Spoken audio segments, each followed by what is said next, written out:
Chemistry में solution में colligative property को पढ़ रहे हैं। और कोलिगेटिव प्रॉपर्टी में हम लोग पूरी तरीके से समझ चुके हैं किसको? जी हाँ, वेपर प्रेशर में डिप्रेशन को।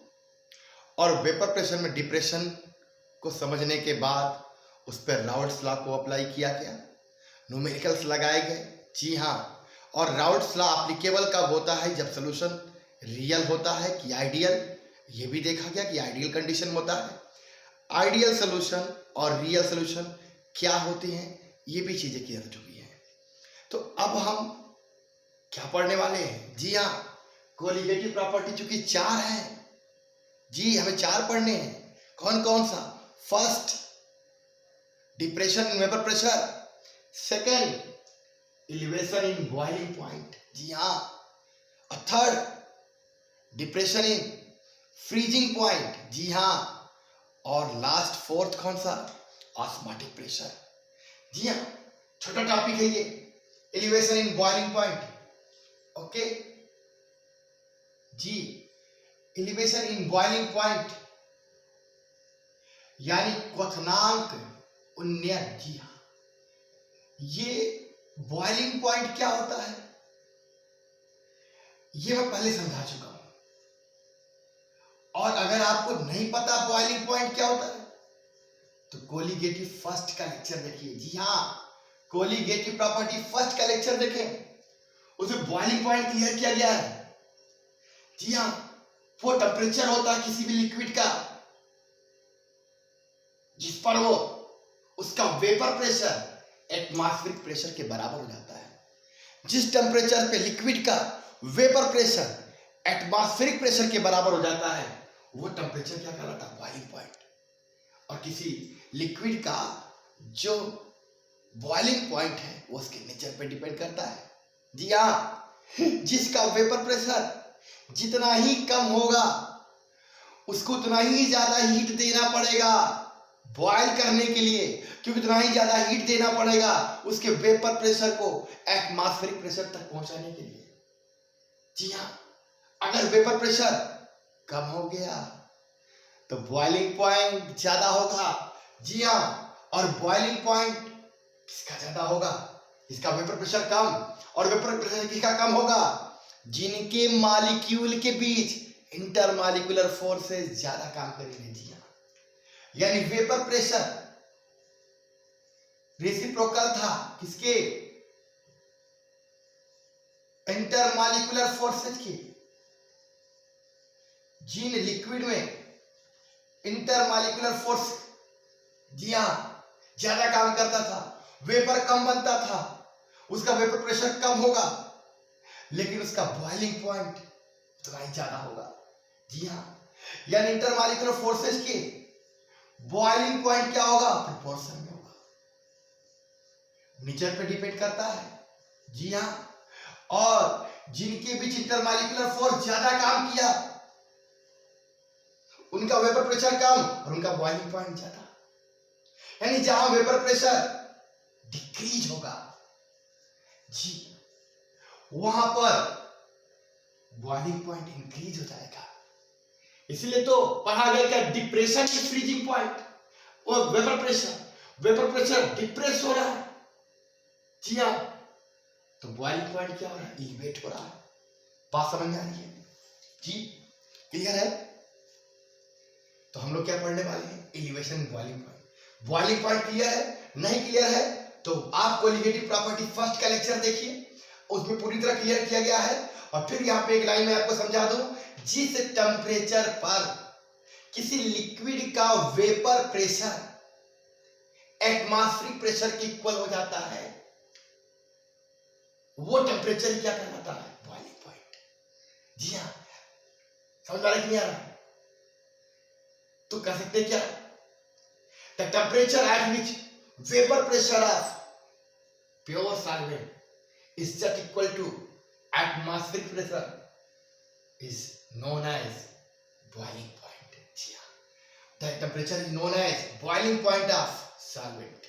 Okay, बात आगे करें तो बॉइलिंग पॉइंट हमें क्लियर हो गया है? नहीं क्लियर हो गया है? कोलिगेटिव प्रॉपर्टी फर्स्ट का लेक्चर देखें, आज हम लोग क्या देखने वाले हैं, एलिवेशन इन बॉइलिंग पॉइंट। अब एलिवेशन इन बॉइलिंग पॉइंट को हम लोग ऐसे समझते हैं कि जब हम लोग यहां पे एक सॉल्वेंट लेते थे, जी हाँ, क्या लेते थे, सॉल्वेंट। सॉल्वेंट का अपना वेपर प्रेशर होता है कितना, P0। इसमें डिजॉल्व कर दिया गया क्या, नॉन वोलाटाइल, जी हां, नॉन वोलाटाइल सॉल्यूट मैंने डिजॉल्व कर दिया, या लेस वोलाटाइल सॉल्यूट डिजॉल्व कर दिया। जैसे डिजॉल्व करेंगे क्या बन जाएगा, सोल्यूशन। और वेपर प्रेशर ऑफ सोल्यूशन क्या होता था, PS, जी हां। और आपको पता है वहां PS क्या होता था, लेस देन P0। और इनका डिफरेंस क्या कहलाता था,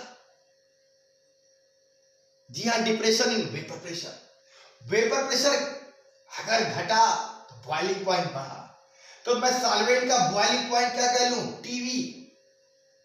और अगर मैं कहूं सॉल्यूशन का क्या है, T, तो बताओ PS is less than P0, तब हमारा T इज ग्रेटर देन क्या होगा, T।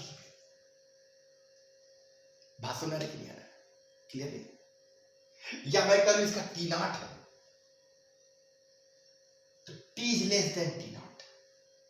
बात समझ में आई, फिर से समझाता हूं, कहीं भी दिक्कत रहे जरूर कमेंट करें।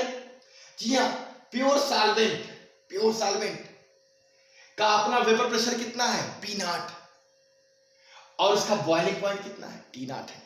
क्लियर, क्लियर, आगे बढ़े। अब इसमें मैंने क्या मिला दिया, नॉन वोलाटाइल, जी हां, नॉन वोलाटाइल मिला दिया सॉल्यूट। और जब नॉन वोलाटाइल सॉल्यूट मिलाया तो जैसे ही नॉन वोलाटाइल मिलेगा, क्या वेपर प्रेशर नहीं घटेगा, घटेगा कि नहीं घटेगा, अरे देखो ना पिछला वाला लेक्चर, घटेगा। तो मैंने सॉल्यूशन का मान लिया वेपर प्रेशर कितना, PS। और आपको पता है PS इज लेस देन क्या होगा, P0 होगा, सॉल्यूशन का कम होता है। और आपको पता वेपर प्रेशर घटा तो बॉइलिंग पॉइंट बढ़ा। तो यहां पर मैं कह लूं कि सॉल्वेंट का बॉइलिंग पॉइंट T0 और सॉल्यूशन का क्या है, T। तो बता दो ना कौन ज्यादा होगा, T की T0? ऑफकोर्स T ज्यादा होगा, क्योंकि वेपर प्रेशर घटा, बॉइलिंग पॉइंट बढ़ा। तो सॉल्यूशन का वेपर प्रेशर कम है सॉल्वेंट से, तो बॉइलिंग पॉइंट अधिक होगा किससे, सॉल्वेंट से। क्लियर, आगे बढ़े। जी हाँ, ये जो डिफरेंस है यही तो है क्या, एलिवेशन इन बॉइलिंग पॉइंट। जी हाँ, यानी क्वथनांक उन्नयन, जी क्वथनांक उन्नयन, यही तो जो क्वथनांक उन्नयन है, एलिवेशन इन बॉइलिंग पॉइंट, जी क्या होगा, अरे जितना एलिवेट हो गया, कितना एलिवेट हो गया, कितना बढ़ गया, तो आपको पता है कि जब आपने क्या किया, जब आपने सॉल्वेंट में नॉन वोलाटाइल सॉल्यूट को घोला तो सॉल्यूशन का बॉइलिंग पॉइंट ज्यादा हो गया, किससे, प्योर सॉल्वेंट के बॉइलिंग पॉइंट से। यही डिफरेंस क्या है, एलिवेशन इन बॉइलिंग पॉइंट, जिसको हम लोग रिप्रेजेंट करते हैं क्या, डेल्टा टीवी से। क्लियर है, क्लियर है। यानी आप ये समझो कि एक मैंने प्योर सॉल्वेंट लिया, उसमें नॉन वोलाटाइल सॉल्यूट को मिलाया, तो जाहिर सी बात है सॉल्यूशन बनेगा, बना, सॉल्यूशन का वेपर प्रेशर कम होता है तो बॉइलिंग पॉइंट क्या होगा, ज्यादा। और इनका ये डिफरेंस क्या हो जाएगा, एलिवेशन इन बॉइलिंग पॉइंट। जी हाँ, सॉल्यूशन का बॉइलिंग पॉइंट माइनस सॉल्वेंट का बॉइलिंग पॉइंट, डिफरेंस जो आ रहा वही क्या, एलिवेशन इन बॉइलिंग पॉइंट, जिसे रिप्रेजेंट किससे कर रहे हैं, डेल्टा टीवी से। क्लियर है, बात समझ में आ रही है। इतनी बात समझ में आ गई कि जब भी हम आइडियल सॉल्यूशन बनाएंगे, सॉल्वेंट में नॉन वोलाटाइल सॉल्यूट को घोलेंगे, तो वेपर प्रेशर घटेगा तो बॉइलिंग पॉइंट बढ़ेगा। तो बॉइलिंग पॉइंट का जो डिफरेंस है उसी को क्या बोलेंगे, एलिवेशन इन बॉइलिंग पॉइंट। यानी हम कह सकते हैं क्या, difference in boiling point of solution and boiling point of pure solvent is known as elevation in boiling point। Clear है, बात समझ में। यानी मैं कह लूं क्या, विलियन के क्वथनांक व शुद्ध विलायक जी के क्वथनांक में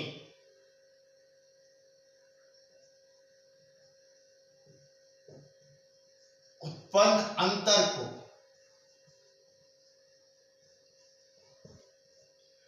क्वथनांक उन्नयन कहते हैं। क्वथनांक उन्नयन कहते हैं। ओके, बात समझ में आ रही है? यानी अगर मैंने प्योर सॉल्वेंट में, जी हाँ, अगर मैंने नॉन वोलेटाइल सॉल्यूट को मिलाया तो जाहिर सी बात है कि सॉल्यूशन का बॉइलिंग पॉइंट ज्यादा होगा अपने प्योर सॉल्वेंट से। उनका जो डिफरेंस है वही तो है क्या, एलिवेशन इन बॉइलिंग पॉइंट। यहाँ difference between boiling point of solution and boiling point of pure solvent is known as elevation in boiling point. और इसे रिप्रेजेंट किससे करते हैं, डिफरेंस है तो डेल्टा, टी मतलब टेम्परेचर, बी मतलब बॉइलिंग पॉइंट से। जी हाँ, ओके। तो हम लोग क्या कर सकते हैं, हम लोग ये कर सकते हैं क्या कि जो यहां पर एलिवेशन इन बॉइलिंग पॉइंट आया, जो एलिवेशन इन बॉइलिंग पॉइंट आया वो क्या होगा, तो आपको पता है सॉल्यूशन का boiling point minus pure solvent का, सॉल्यूशन का ज्यादा होगा और ये डिफरेंस डेल्टा टीवी से लिखा था।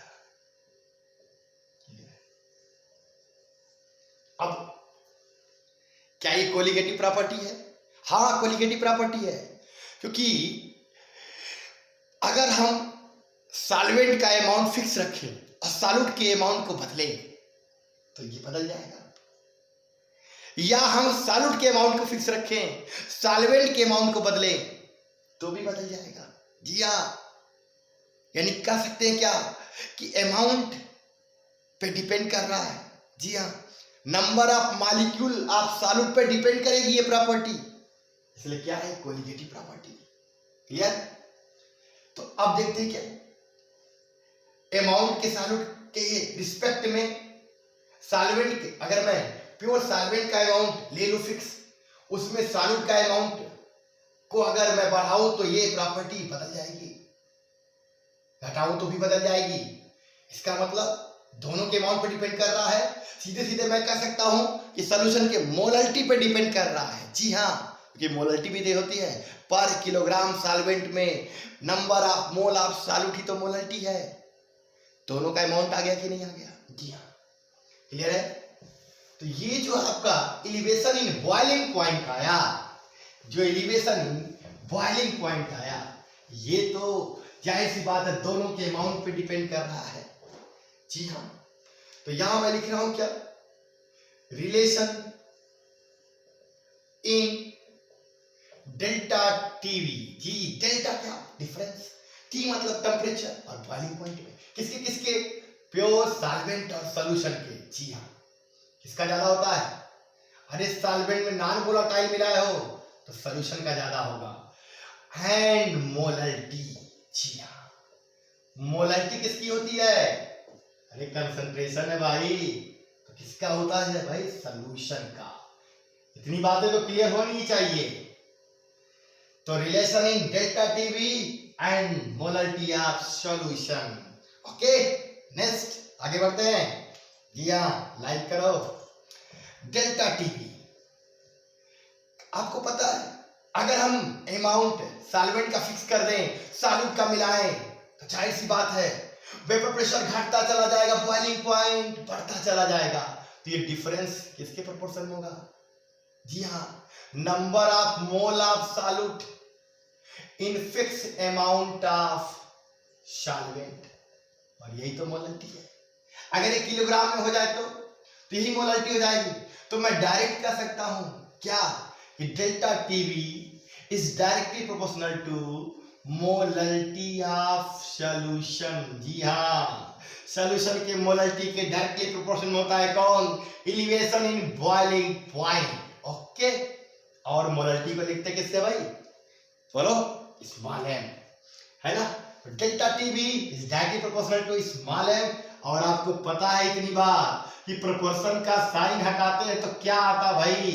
कांस्टेंट। यहां क्या आने वाला है? एक नया कांस्टेंट, और वो नया कांस्टेंट क्या है? केबी। और केबी को हम लोग बोलते क्या है? इसे बोलते हैं मोलल। जी हाँ, मोलल एलिवेशन। जी, एलिवेशन कांस्टेंट। समझ में आया? समझ में आया? मोलल एलिवेशन कांस्टेंट, मोलल उन्नयन। और ये आपका क्या हो गया? स्थिरांक। समझ में आई? क्लियर? ये तो डेल्टा टी और मोलरिटी में क्या रिलेशन हो गया? डेल्टा टीवी इक्वल केबी इंटू एम। आपको पता है डेल्टा टीवी क्या है? क्या है जी? मैं यहां लिख दूं, डेल्टा टीवी है T minus T not. Okay, अब पता टी क्या है? Boiling point of solution. और टी नॉट क्या है? Boiling point of solvent. Clear? वही तो डेल्टा टीवी लिखे जाते हैं, दोनों का डिफरेंस। और एम मोलरिटी ऑफ सॉल्यूशन। जी हाँ, मोलरिटी ऑफ सॉल्यूशन। और केबी कांस्टेंट आया है। जी हाँ, ये किसके लिए होता है? किसका होता है? जी, ये कांस्टेंट होता है सॉल्वेंट का। किसका होता है? सॉल्वेंट, जो डिपेंड होता है नेचर ऑफ सॉल्वेंट पे। ये कांस्टेंट क्या हर सॉल्वेंट के लिए अलग अलग होगा? जी हाँ, कांस्टेंट है बट फिक्स सॉल्वेंट के लिए है। जी हाँ, सॉल्वेंट के नेचर पे डिपेंड करता है। सॉल्वेंट बदल दो, इस कांस्टेंट की वैल्यू बदल जाएगी। अरे इस कांस्टेंट की वैल्यू आती कितनी है? Where KB equal molar elevation constant, जो नेचर ऑफ सॉल्वेंट बताता है, और इसकी वैल्यू आती है R. G T not square upon 1000 LV, ये केवी होता है। जी हाँ, क्लियर है? हमने क्या हेडिंग डाला? Relation in delta TV and molarity of solution. जी हाँ, elevation in boiling point and molarity में रिलेशन। और आपको पता है कि डेल्टा टीवी उतना ही ज्यादा होगा जितनी ज्यादा मोलरिटी होगी सॉल्यूशन की, यानी मोलरिटी के डायरेक्टली प्रोपोर्शन में है। प्रोपोर्शन का साइन हटाया, कांस्टेंट आएगा, उसे क्या लिखा? केबी। और डेल्टा टीवी आप जानते हो क्या होता है? T minus T not. और टी क्या होता है? पीछे बताया हूं, बॉइलिंग पॉइंट है सॉल्यूशन का, और ये बॉइलिंग पॉइंट है प्योर सॉल्वेंट का। और केबी एक कांस्टेंट आया जिसे कहते हैं मोलर एलिवेशन कांस्टेंट, मोलर उन्नयन स्थिरांक। ये कांस्टेंट है, बट अगर सॉल्वेंट बदल दो तो बदल जाएगा इस कांस्टेंट की वैल्यू, क्योंकि ये नेचर ऑफ सॉल्वेंट पे डिपेंड करता है। और कितना होता है? तो are T not square 1000 LP। जी हाँ, क्लियर? एक बात दिमाग में रखें, इस पे न्यूमेरिकल बहुत आते हैं और इजी न्यूमेरिकल होते हैं, इस पर भी आते हैं, लेकिन इसमें सिग्निफिकेंट क्या है ये जानना आपको जरूरी है। जाना जाए? जी हाँ, अब हम लोग आते हैं कि पॉज करके नोट कर लेंगे, पूरा वीडियो देखें। आपके पास टाइम ज्यादा है तो अच्छे से पढ़ाई करें। ओके? जी हाँ, वीडियो को शेयर भी कर दें। जी हाँ, क्योंकि मैं चाहता हूं जल्दी से 1000 सब्सक्राइबर बने मेरे, और जिससे मैं लाइव ले सकूं। जी, और मैं 500 कंप्लीट कर चुका हूं। जी हाँ, 500 के अप्रॉक्स में आ गया हूं। मुझे लगता है सुबह तक 500 हो जाएगा। जी हाँ, और जैसे ही 1000 सब्सक्राइबर होते हैं लाइव क्लासेस स्टार्ट हो जाएगी। जी हाँ, आते हैं। तो यहां पर डेल्टा टीवी इक्वल क्या आया? डेल्टा टीवी इक्वल आया केवी इंटू एम। ये आया। ओके? और डेल्टा टीवी की क्या होता है? T minus T naught, T boiling point of solution, T naught boiling point of pure solvent, and KB. जी हाँ, केबी को समझना होगा। केबी कांस्टेंट है, लेकिन क्या? अरे नेचर ऑफ सॉल्वेंट पे डिपेंड करता है। Solvent water, benzene, toluene, ether, ये अलग अलग सॉल्वेंट हैं। सॉल्वेंट बदल दोगे के भी बदल जाएगा। जी हाँ, फिक्स सॉल्वेंट के लिए फिक्स होगा, लेकिन सॉल्वेंट का नेचर बदल गया, सॉल्वेंट बदल गया, के भी बदल गया, और कितना होता RT not square upon 1000 LV। अब ये क्या है भाई, क्या है ये? इजी है, क्या है? सबको पता है। R क्या है? UGC। ये क्या गया भाई? अरे सब लोग जानते हो, यूनिवर्सल गैस कांस्टेंट। अरे गैस कहां से आ गया? आपको पता है, आइडियल सॉल्यूशन गैस की तरह बिहेव करता है जी, और बॉयल होने के बाद लिक्विड गैस में बदलेगा। R equal universal gas constant, इसकी वैल्यू होती है 8.31 जूल पर मोल केल्विन, या 1.99 कैलोरी पर मोल केल्विन, या 0.082 वायुमंडल लीटर पर मोल केल्विन। जी हाँ, पता है जी। T नॉट किसके डिपेंड करता है? Nature of solvent. T boiling point, T naught solvent का boiling, G point of pure solvent. जी हाँ, 100 1000 न्यूमेरिकल वैल्यू, और LV ये क्या भाई? ये क्या है? जब आप बॉयल करोगे तो लिक्विड किस में बदलेगा? वेपर में। तो क्या हो रहा है? फेज बदल रहा है। क्या बदल रहा है? फेज बदल रहा है। और जब फेज बदलता है तो टेम्परेचर कांस्टेंट होता है, लेकिन फिर भी हीट देनी पड़ती है। उस हीट को क्या बोलते हैं? Heat of, latent heat of vaporisation. Latent heat of vaporisation. जी, वाष्पन की गुप्त उष्मा। जी हाँ, जब भी कोई फेज बदलता है तो जिस टेम्परेचर पे उसका फेज बदलता है वहां किस हीट की जरूरत होती है? लैटेंट हीट की, गुप्त उष्मा की। जी, चाहे ठोस से द्रव बदले, चाहे द्रव से गैस बने, जी हाँ, गुप्त उष्मा की जरूरत पड़ती है, देनी पड़ेगी।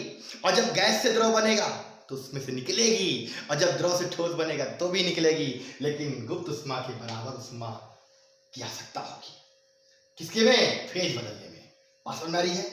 क्लियर है? ये क्लियर है? तो डेल्टा टी इक्वल के बी इंटू एम, और आपको डेल्टा टी भी पता ही है, के बी क्या होता है ये समझ लें। R universal gas constant, T naught boiling point of pure solvent 1000 numerical value, और एलवी क्या है? एलवी क्या है? Latent heat of vaporisation. Clear? Clear? जी हाँ, क्या इस पे न्यूमेरिकल किया जाए? इजी होते हैं न्यूमेरिकल, बहुत easy, very very very easy. जी हाँ, कैसे देखते हैं न्यूमेरिकल कैसे पूछे जाते हैं, बोर्ड में भी और कंपटीशन में भी देखा जाए। ओके,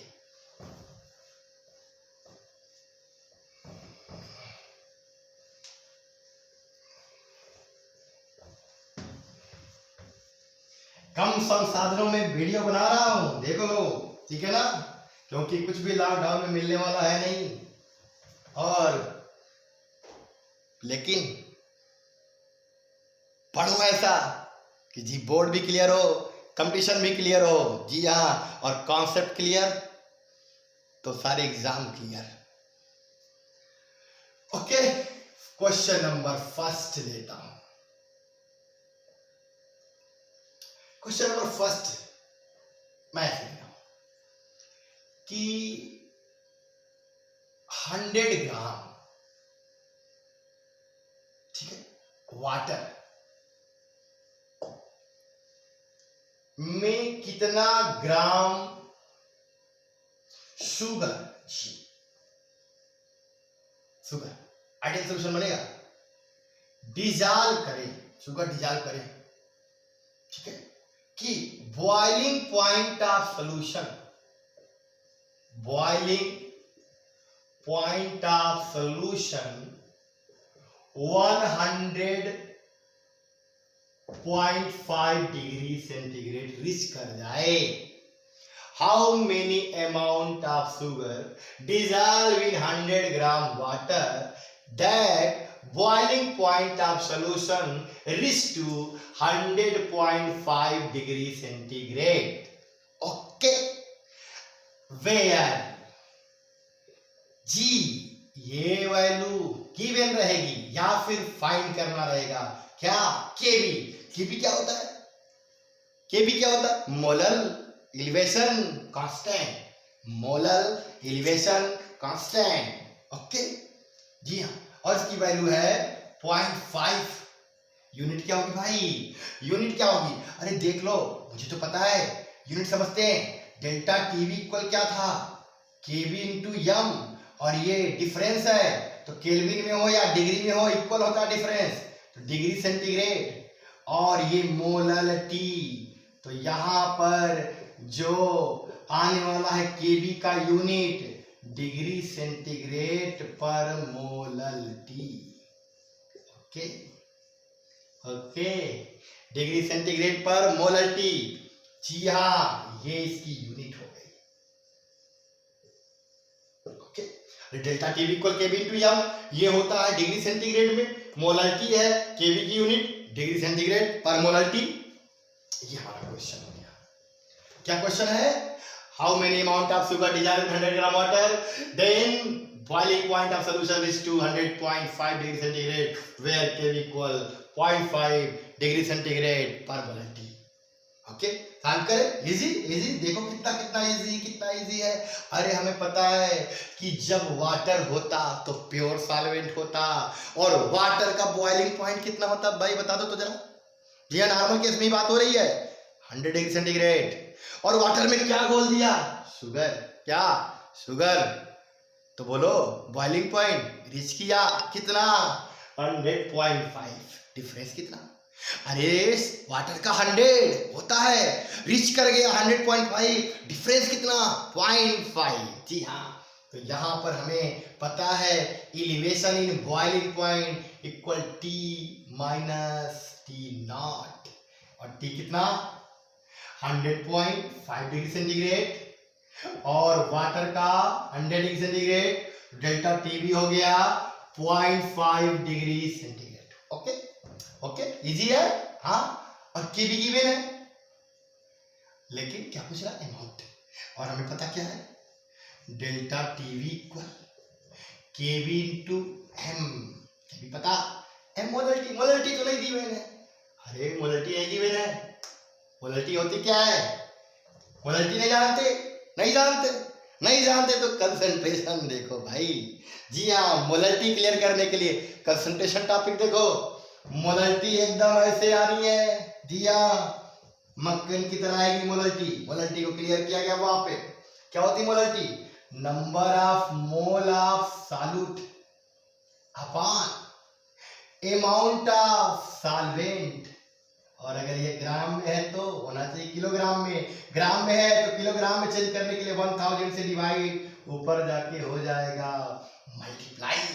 जी हाँ, अब डेल्टा टी भी पता पता, के भी पता पता, डब्ल्यू सॉल्वेंट पता इन ग्राम, हाँ पता 100 ग्राम 1000 एन सॉल्यूट, यही तो नहीं पता, ये निकाल लेते हैं। अरे मोल पता तो अमाउंट पता। ओके जी, आते आगे बढ़ते हैं। क्वेश्चन को इरेज कर दूं जी, बहुत छोटा है। जी हाँ, काम बड़ा हो रहा है। ओके, अब आते हैं क्या, न्यूमेरिकल वैल्यू को पुट करते हैं। डेल्टा टीवी की जगह 0.5, जी हाँ, केबी की जगह 0.5 ही गिवन था, याद कर लो क्या था? डिग्री सेंटीग्रेड पर मोल, मोलरिटी। और यहाँ पे देखो एन सॉल्यूट हमें नहीं पता, चलो निकालते हैं। यही तो शुगर का मोल है, वही तो बिले है। और डब्ल्यू सॉल्वेंट कितने में था? 100 ग्राम में था, ग्राम में ही चाहिए। और यहाँ कितने से? 1000 से, तभी तो मल्टीप्लाई हुई है। ये 10 डिवाइड हो गया।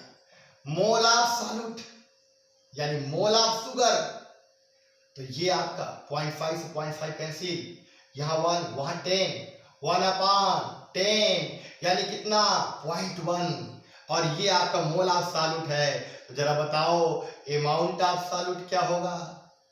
अरे मोल पता हो गया तो अमाउंट कैसे निकलेगा?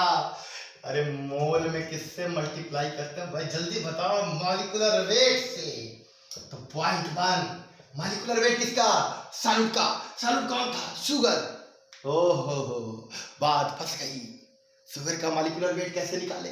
फार्मूला तो याद ही नहीं है शुगर का। ये तो बड़ी दिक्कत हो गई भाई, ये तो इंटर में आ गए, इतना तो पता होना ही चाहिए। C12H22O11 यानी 12 144 22 कम 22 16 11 11 6 66 11 कम 11 6 17 76 कितना हो गया? 4 2 6 6 12 4 1 5 2 7 7 14 1 2 1 3 342।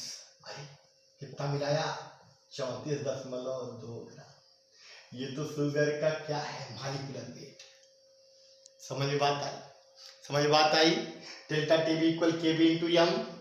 डेल्टा टीवी पता, केबी पता, मोलरिटी नहीं पता और हमें निकालना है मोल ऑफ सॉल्यूट, नहीं अमाउंट ऑफ सॉल्यूट। तो हम पहले मोल निकाल लेते हैं। ये मोलरिटी होती है मोल of solute in per kilogram solvent. ये ग्राम में है तो 1000 से मल्टीप्लाई। सॉल्वेंट कौन है? वाटर। 100 ग्राम में वाटर में है यहाँ 100 और मोल ऑफ सॉल्यूट हमने निकाला कितना? 0.1। हमें अमाउंट ऑफ सॉल्यूट चाहिए यानी शुगर की मात्रा चाहिए ग्राम में, तो मोल में मॉलिक्यूलर वेट से मल्टीप्लाई किया। मोल 0.1 मॉलिक्यूलर वेट 342 मल्टीप्लाई हो गया 34.2। Easy easy easy easy. जी हाँ, आगे देखें और लगा दे। चलिए इसी क्वेश्चन को थोड़ा सा ऐसे में कर दे रहा हूं और इजी कर दे रहा हूं। एक क्वेश्चन और इजी करता हूं, तब थोड़ा सा दूसरा वाला थोड़ा डिफर लेता हूं। ओके आइए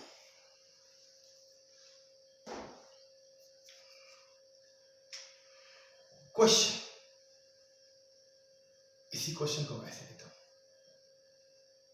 3.42 ग्राम, जी हाँ, शुगर, सेम क्वेश्चन है, को डिजॉल्व कर रहा हूं कितने में?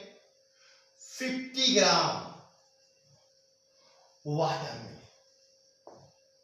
अगर 50 ml का दे तो 50 ग्राम ही होगा, क्योंकि जनरली वाटर का डेंसिटी कितना लेता है? 1 ग्राम पर ml। तो वाटर के लिए ग्राम इक्वल ml जनरली।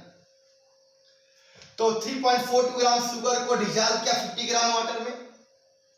तो बताओ then find boiling point of solution.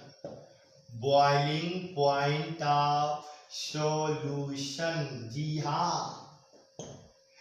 When 3.42 gram sugar dissolved with 50 gram water, then find out boiling point of solution। जी हाँ, क्या क्वेश्चन कह रहा है? कह रहा है कि 3.42 ग्राम शुगर को 50 ग्राम वाटर में घोला गया। तो बताओ बिलियन का कितना हो जाएगा बॉइलिंग पॉइंट? अरे बिलियन का बॉइलिंग पॉइंट क्या होगा? क्या होगा? वाटर का कितना होता? 100। रिच करेगा कि डाउन होगा? जाहिर सी बात है रिच करेगा, 100 से ज्यादा आना चाहिए आंसर। क्या पता नहीं है, केबी दे देगा भाई, नहीं तो केबी निकालने के लिए ही बोलेगा। केबी निकालने वाला भी क्वेश्चन करेंगे, देखते हैं। Where KB equal 0.5 unit degree centigrade पर मोलरिटी। जी हाँ, ओके। अब इसको सॉल्व करते हैं। कितने लोग बता दें कि देखते हैं आंसर, बता लगा लेंगे कि कैसे लगना है। आंसर तो निकालने की बात है, कैलकुलेशन पे आएगा, लेकिन कितने लोग हैं क्वेश्चन देखने के बाद तुरंत कहेंगे ये आंसर ऐसे लगना चाहिए? यस, जी हाँ। क्या फार्मूला लगेगा? जी हाँ, यही तो, क्योंकि हमें वाटर का पता है तो डिफरेंस निकल जाएगा। केबी पता है, मोलरिटी निकल जाएगी। ओके, डेल्टा टीबी निकालते हैं। केबी 0.5, मोलरिटी नहीं पता, मोलरिटी निकाल ले पहले। के लिख लूं मैं? यही लिख लेता हूं। क्या होता है? Number of mole of solute in per kilogram solvent, और ये ग्राम में है तो यहाँ 1000 से डिवाइड करेंगे तभी तो जाके वो किलोग्राम में चेंज होगा, जो ऊपर जाके मल्टीप्लाई हो गया। Okay, 0.5 number of mole of solute कैसे निकलेगा? यही तो है सॉल्यूट, यही तो है सॉल्यूट। कितना है? 3.42 ग्राम। क्या इसको मोल में बदल सकते हो? जी हाँ। कैसे? मॉलिक्यूलर वेट से डिवाइड करके। और अमाउंट ऑफ सॉल्यूट ये है, कितना है? 50 ग्राम। और यहां किससे मल्टीप्लाई कर ले? 1000 से। Okay okay okay. ये 0.5 एक जीरो ले लेगा, 5 हो जाएगा, 5 नीचे भी है तो ये कैंसिल हो गया। और ये मॉलिक्यूलर वेट चीनी का होता है 342 भाई। C12H22 11 ऐड करके देख लो, मेरे भरोसे ना रहो। ये कितना आ गया? ये 10 का मल्टीप्लाई होगा 34.2 और ये 342 कितना आ गया? 0.1। जी हाँ, बॉइलिंग पॉइंट में डिफरेंस आया है 0.1, ना कि बॉइलिंग पॉइंट ऑफ सॉल्यूशन आया है। आपको क्या निकालना है? Boiling point of solution. इसी डिफरेंस पता चल गया, एक का पता निकल जाएगा भाई। डेल्टा टीवी होता क्या? T माइनस T0 और ये कितना है? 0.1। जी हाँ, तो boiling point of solution 0.1 plus T0 और ये 0.1 और T0 यानी boiling point of solvent. Solvent कौन है? कौन है बता दो जरा, कौन है? Solvent water. तो वाटर का होता कितना भाई? 100 डिग्री सेंटीग्रेड। तो बोलो ना, हुआ कितना? 100.1 डिग्री सेंटीग्रेड। किसका? सॉल्यूशन का। ओके ओके, आगे बढ़े। जी हाँ, एक क्वेश्चन और लेते हैं। क्लियर है? आते हैं। न्यूमेरिकल्स नहीं लगाओगे भाई तो फिर थ्योरी पढ़ के थोड़े ना नंबर मिलने वाला। गया वो जमाना जब डिफिनीशन पढ़ के नंबर पा लेते थे, अब डिफिनीशन से नंबर मिलने वाला नहीं है। समझे कि नहीं समझे? अब नंबर पाने के लिए कॉन्सेप्ट क्लियर होना चाहिए, अदरवाइज एग्जाम के पहले हंसना, एग्जाम में रोना। जी हाँ, नेक्स्ट क्वेश्चन अटेम्प्ट करते हैं जी। क्वेश्चन क्या लेता हूं? अब एक केवी पे जो डायरेक्ट क्वेश्चन बनता है वो ले लेते हैं। क्या क्वेश्चन है? जी हाँ, ऐसे लेते हैं। फाइंड आउट कि हाँ क्या molal elevation constant of solvent which that boiling point of solvent boiling point of solvent is 100 degree centigrade and heat of vaporization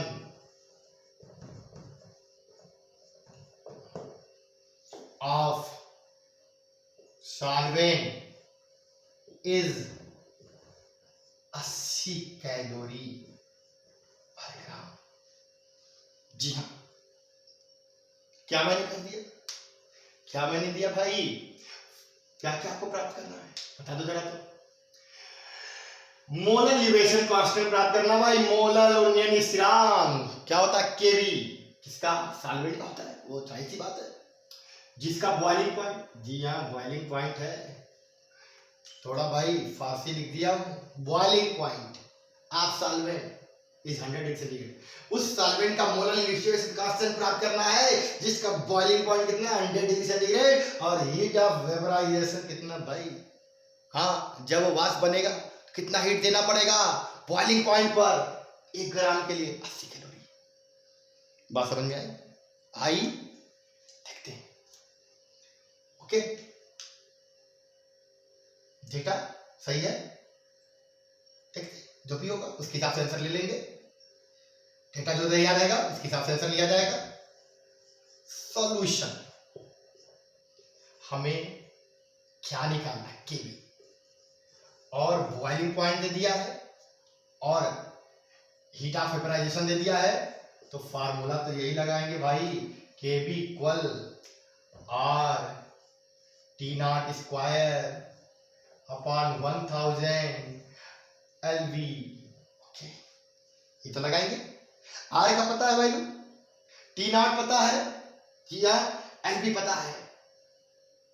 ये अगर कैलोरी में तो ये भी कैलोरी में रख देते हैं, क्यों समझा?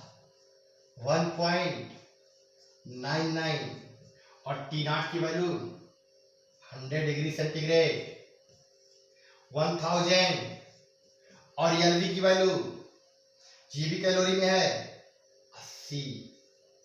सॉल्व कर लेंगे, सॉल्व कर लेंगे भाई, क्या मिल जाएगा? केबी की वैल्यू। ओके ओके, सॉल्व करके आंसर दीजिएगा। किसमें? कमेंट में। देखता हूं कितने लोग इसको सॉल्व करके कमेंट में आंसर देते हैं। ओके, आगे पढ़ते हैं।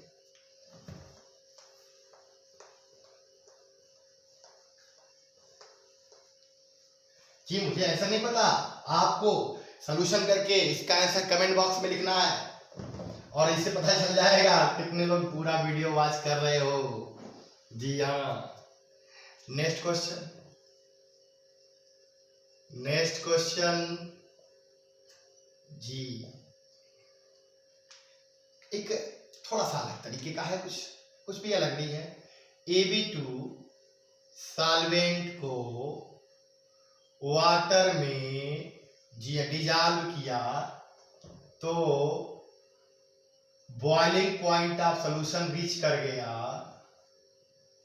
Boiling point of solution reach कर गया 105 degree centigrade. Case first. Okay, case second, Ab2 थोड़ा सा सीखते हैं। ये मैंने क्या किया कि 10 ग्राम, ऐसा क्वेश्चन है, 1 मिनट क्वेश्चन बनाने पड़ते भाई, बैठ के नहीं बैठा हूं। जी हाँ, जो लोग मुझे जानते हैं पता है, रट्टा मारना मेरे स्वभाव में नहीं है। 10 ग्राम Ab2 को 100 ग्राम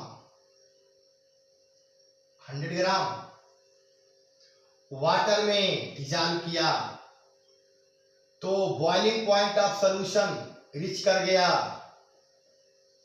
105 degree centigrade. Clear? And in another solution, जी हाँ, in another solution 10 gram Ab2 को फिर 100 ग्राम, Ab2 नहीं अब Ab4 को 100 ग्राम वाटर में डिजॉल्व किया तो boiling point of solution reach कर गया 102.5 degree centigrade. Then find out molecular weight. जी हाँ, molecular weight of A and B।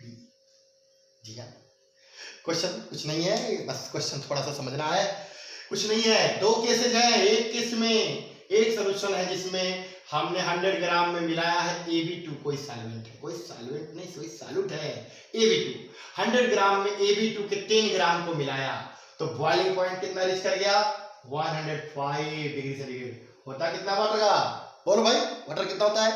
100 degree centigrade. Reach कर गया 105 degree centigrade, difference 5 degree centigrade. Okay, और दूसरा सॉल्यूशन बना लेके, किसको लेके? Ab2 को नहीं, Ab4, ये अलग है सॉल्यूट है, और उसी सॉल्यूट यानी वाटर में ही 100 ग्राम में डिजॉल्व किया 10 ग्राम को, अब कितना रीच कर दिया 102.5, डिफरेंस 2.5 डिग्री सेंटीग्रेड।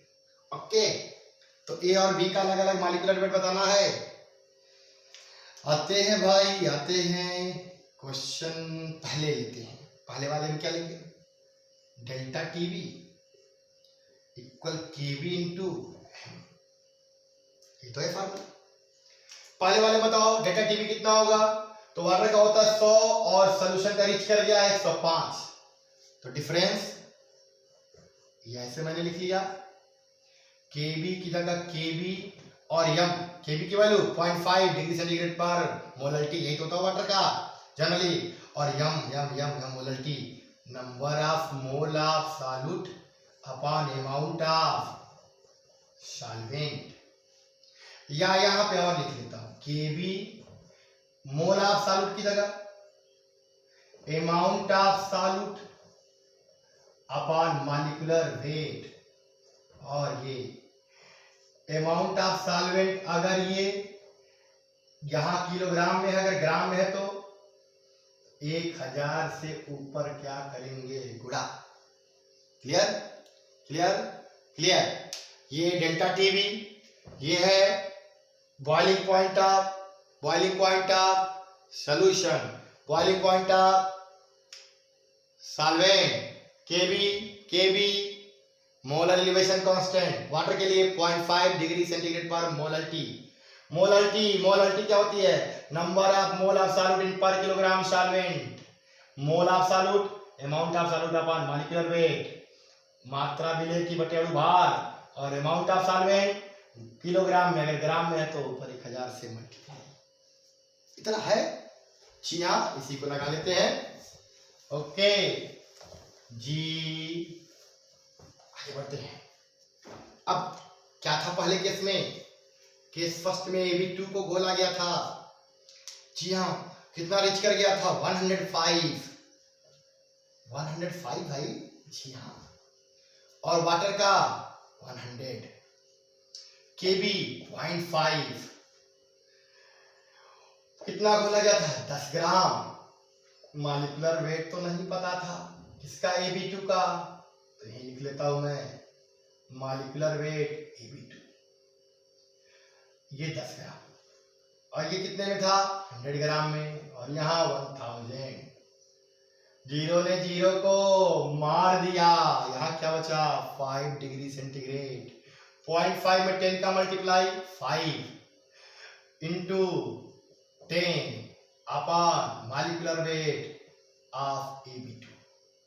5 ने 5 को, मॉलिक्यूलर वेट ऑफ AB2 10 आ गया, कितना आ गया, 10। Question number first, question first, तो केस फर्स्ट है। अच्छा, केस फर्स्ट है, पूछा क्या था, ए का मॉलिक्यूलर वेट और बी का, तो अगर ए इसमें ए है तो मैं कह सकता हूं a प्लस 2b बराबर ही तो 10 आएगा। ए का मॉलिक्यूलर वेट 2 गुणे बी का मॉलिक्यूलर वेट ही तो आएगा 10। Question number first. Okay, case second बोलो भाई। केस सेकंड में क्या था, केस सेकंड में था AB4 को घोला गया था, कितना, 10 ग्राम को ही, कितने में, 100 ग्राम में वाटर में ही, लेकिन कितना रिच कर गया था, 102.5 डिग्री सेंटीग्रेड, और होता प्योर वाटर का 100 डिग्री सेंटीग्रेड।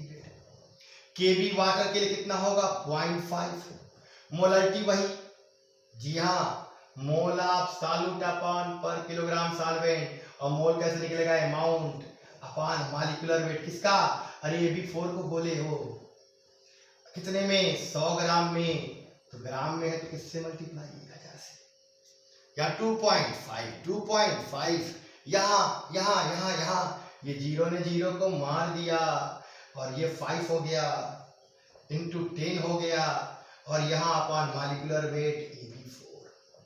तो मॉलिक्यूलर वेट AB4 का क्या मिल गया भाई, बता दो जरा, तो 28 दूना यहाँ नहीं 20 आ गया, कितना आ गया, 20, और मॉलिक्यूलर वेट AB4 का 20 आया, अरे 10 पचे 50, और 25 दूनी 50 यानी 20 आया, यानी मैं ऐसे लिख लूं, मॉलिक्यूलर वेट A अकेला है, और B कितने हैं, 4 हैं, 4 गुणे मॉलिक्यूलर वेट B, यही तो आएगा 20।